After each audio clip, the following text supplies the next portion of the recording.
Olá, pessoas! Eu dei algumas dicas no meu Instagram sobre organização e teve uma boa repercussão. Algumas pessoas me enviaram algumas dúvidas. Depois eu deixei uma caixinha para me enviarem algumas perguntas sobre organização.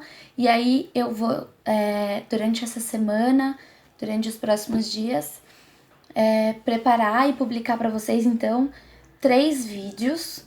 E aí eu dividi em 3 temas que eu achei que eram os mais importantes, tá bom? Eu vou falar, então, sobre gestão de tempo, sobre organização e sobre procrastinação. E eu vou dividir isso em 3 vídeos diferentes. Hoje eu vou falar um pouquinho sobre gestão de tempo. Se eu olho pra cá, é porque eu estou vendo se tá gravando. Não estranhem, eu não tenho costume de fazer isso. Mas eu vou falar sobre gestão de tempo e o que seria isso. E por que eu escolhi falar sobre gestão de tempo no primeiro vídeo. Porque a gestão de tempo é o processo de organizar e planejar como o tempo vai ser dividido em diversas atividades dentro de uma rotina. E eu escolhi falar desse tema porque eu acredito que, falando dele primeiro, a gente consegue falar depois mais facilmente e objetivamente sobre a organização e sobre a procrastinação. Bom, pensando que a gestão de tempo é organizar o tempo dentro da rotina com as tarefas que a gente precisa fazer, a primeira coisa que a gente pode pensar então é quais são as tarefas que eu tenho. Então é pensar o que eu preciso fazer. Dentro dessas coisas que eu preciso fazer, dentro das tarefas, qual a minha prioridade? Então, se eu tenho um trabalho e eu vou pensar nas tarefas do meu trabalho, que horas eu vou trabalhar? Dentro do que eu preciso fazer no trabalho, qual é a minha prioridade?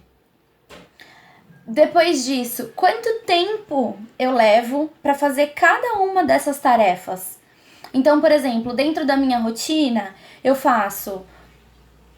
eu estudo um idioma, eu tenho meu trabalho, eu tenho as minhas tarefas de casa, eu tenho os cuidados com o meu filho, eu tenho o meu lazer. Então, quais são as tarefas que eu tenho dentro dessas áreas e quanto tempo eu levo para fazer cada uma delas?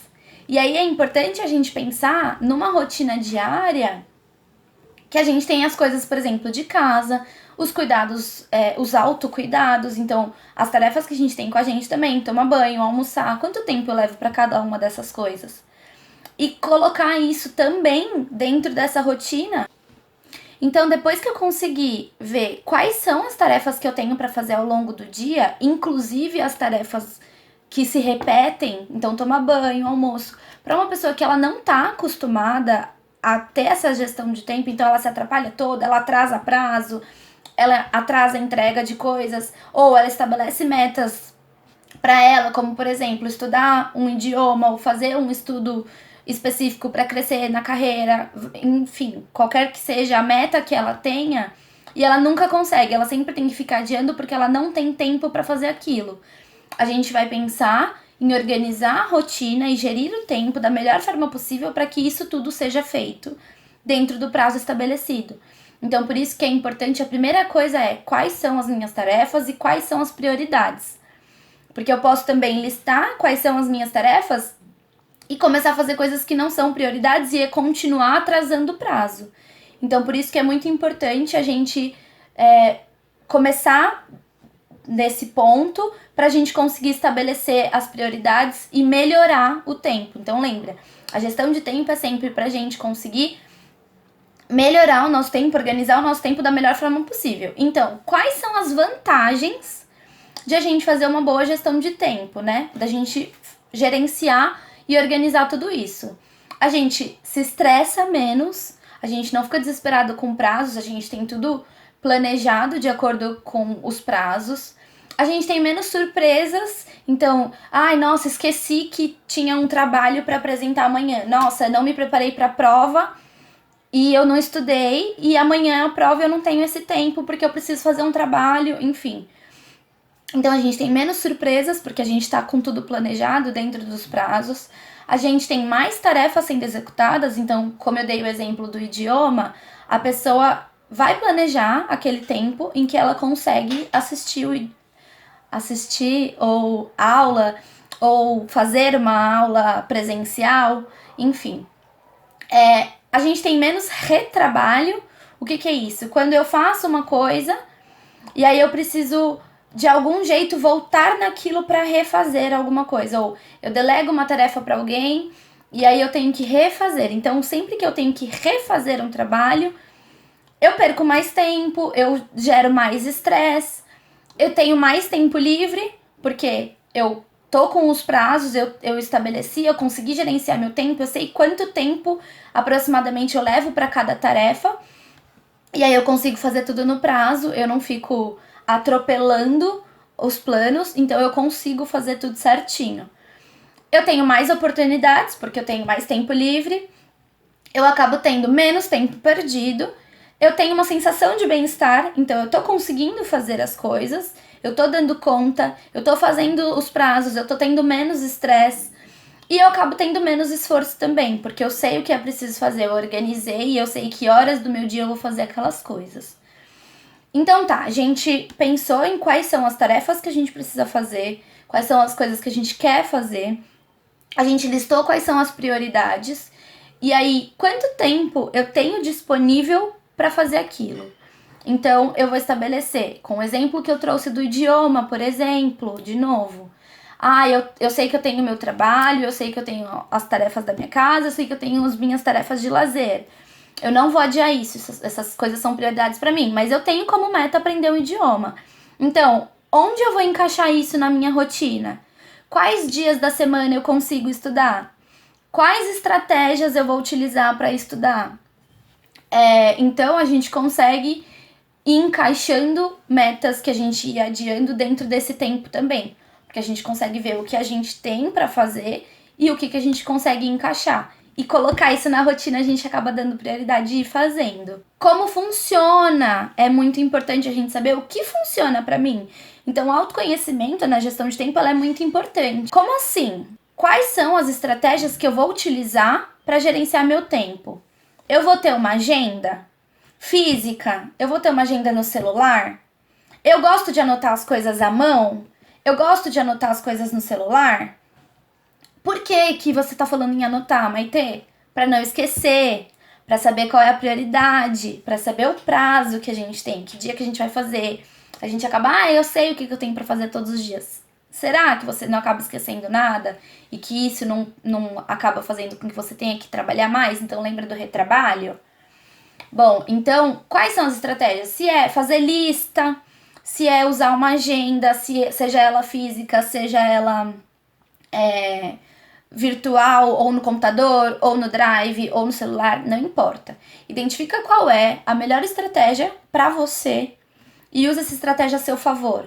Eu, por exemplo, tenho a minha agenda, eu coloco lá todas as tarefas que eu tenho para fazer no dia, então eu sei quais são as coisas que eu tenho para fazer, eu já dividi isso. E aí, uma coisa que funciona muito para mim, as minhas amigas até brincam comigo, eu vou dando uns checkzinhos assim, conforme eu vou terminando. Isso pra mim é uma sensação de bem-estar maravilhosa. Tem pessoas que pra elas isso não funciona. Então, identifica o que funciona pra você. O que você acha melhor na hora de fazer a sua gestão de tempo.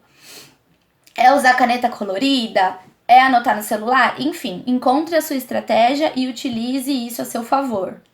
Defina prazos. Eu tenho uma reunião que eu vou apresentar um projeto. O que eu preciso fazer? Então, divida isso em subtarefas. Coloca o prazo. A reunião é dia 20, a gente está no dia 10. Nesses 10 dias, o que eu preciso fazer para estar preparado para a reunião? Se eu me sinto ansioso, se eu me sinto inseguro, eu preciso ensaiar? Eu preciso preparar material? Eu preciso delegar tarefas para alguém que seja do projeto? Então, estabelece quais são as tarefas que você precisa até aquele prazo. Então, quando chegar no dia 20, já vai estar tudo pronto. Por quê? Porque você preparou antes, você gerenciou o tempo, você gerenciou quais eram as tarefas para aquela reunião. E foca em uma tarefa por vez.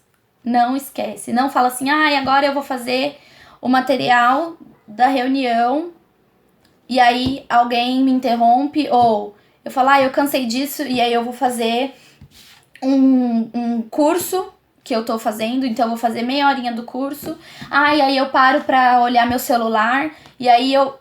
Não faz isso. Se você considera, por exemplo, que o celular é um distrator, naquele momento não fica com ele por perto, ou desliga a internet se for uma possibilidade. Busque as estratégias que pra você funcionem. A gente vai falar sobre isso mais quando eu gravar o vídeo de procrastinação. E uma coisa muito importante, pelo menos pra mim, pra algumas pessoas na gestão de tempo, se recompense.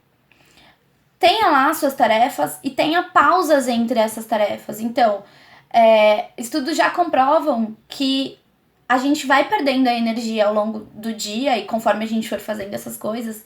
E é muito importante, essas pausas ajudam a gente meio que recarregar a bateria. Então, vai fazendo pausas e, nossa, eu terminei uma tarefa, principalmente, a gente vai falar disso de novo lá na procrastinação, mas principalmente tarefas que você considera mais difíceis que você está inserindo para você conseguir manter, tenta, o máximo possível, se recompensar por elas. Então, quando você finalizar uma tarefa, se recompensa, faz uma pausa. Se para você quer tomar um café, quer comer um chocolate, quer assistir um episódio de uma série, estabelece dentro dessa rotina também coisas prazerosas para que você se sinta motivado para continuar fazendo isso. Não pense assim, nossa, eu vou perder meu tempo. Porque às vezes a gente perde muito tempo fazendo essas coisas e procrastinando, e a gente acaba gerenciando o tempo, incluindo essas coisas que são importantes e que podem fazer com que a nossa produtividade, aí não é uma produtividade insana que eu tô falando, é uma produtividade saudável, acabe melhorando, porque a gente tem que fazer essas tarefas dentro de um prazo. Então a gente vai estabelecer coisas prazerosas que nos motivem a fazer essas tarefas. A última coisa que eu gostaria de falar, e é muito importante, são duas na verdade. Uma se for possível, delegue tarefas. Eu tô fazendo o curso, como vocês já sabem, eu já divulguei. E eu vejo muitas pessoas assim, meu Deus, eu não tô dando conta, é meu trabalho, é o curso, são os filhos, são as tarefas de casa. Gente, sempre que possível, delegue tarefas, divida tarefas. Então, por exemplo, dentro da casa, você tem que lavar roupa, pede pro seu marido, pra sua mãe, pro seu filho, ou seja lá quem divida a casa com você, dividir as tarefas com você. Então, um cozinha, o outro lava louça, um lava roupa, o outro estende. Vamos dividir isso para que todo mundo consiga ter tempo livre e ter tempo de lazer também, ter tempo para fazer as suas tarefas. A gente pode começar a delegar tarefas e é isso, diminuir tudo que eu já falei das vantagens da gestão de tempo. A gente não precisa estar sobrecarregado e falar, meu Deus, não consigo fazer nada do que eu quero para mim. Não, a gente pode fazer isso e uma das coisas é delegando tarefas. Outra coisa aprenda a dizer não. Para muitas pessoas é difícil conseguir dizer não, principalmente eu acho que para pessoas próximas ou no trabalho. Então, aprender a dizer não para falar, vamos supor que eu estou aqui fazendo uma tarefa no momento e aí eu sou interrompida. Você pode, por favor, fazer tal coisa para mim? É importante você avaliar se você consegue fazer aquela coisa e quando você vai fazer. Então lembra, você vai ter listado quais são as suas prioridades, qual é o prazo que você tem para fazer e organizado aquilo dentro da sua rotina. E aí você tem tempo para fazer aquilo? Quando vai atrapalhar as coisas que você já tem planejado? Sim ou não? Se você pode fazer, estabelece, então faz um acordo de, eu posso fazer em tal dia, com um prazo tal, para tal data, enfim, você consegue estabelecer isso dentro da sua rotina. Se você não consegue fazer, aprenda a dizer não. Não posso fazer, a pessoa pode insistir, a pessoa pode querer negociar, e aí assim, se você não pode fazer, você também pode negociar no sentido de, eu posso fazer em tal data, é possível? Não. Então eu não posso. Ou, eu preciso terminar isso que eu estou fazendo, você pode esperar? Não. Então, sinto muito, agora eu não consigo. A gente tem uma questão, né, de o tempo todo a gente querer ajudar o outro, de a gente se disponibilizar, tem muitas pessoas que são muito altruístas, mas a gente precisa também focar no que é importante da gente fazer, do que a gente já planejou e de ser assertivo. Eu posso até gravar um vídeo, se vocês considerarem importante, falar sobre as formas de comunicação. E aí a gente entra mais profundamente nisso. Então, acho que por hoje era isso. Eu espero que vocês tenham gostado. E eu vou gravar mais os 2 vídeos e postar durante essa semana. Comentem o que vocês acharam, se vocês querem mais dicas, se vocês têm alguma dúvida, se vocês têm sugestão para ajudar os coleguinhas. E é isso. Beijinho, boa semana.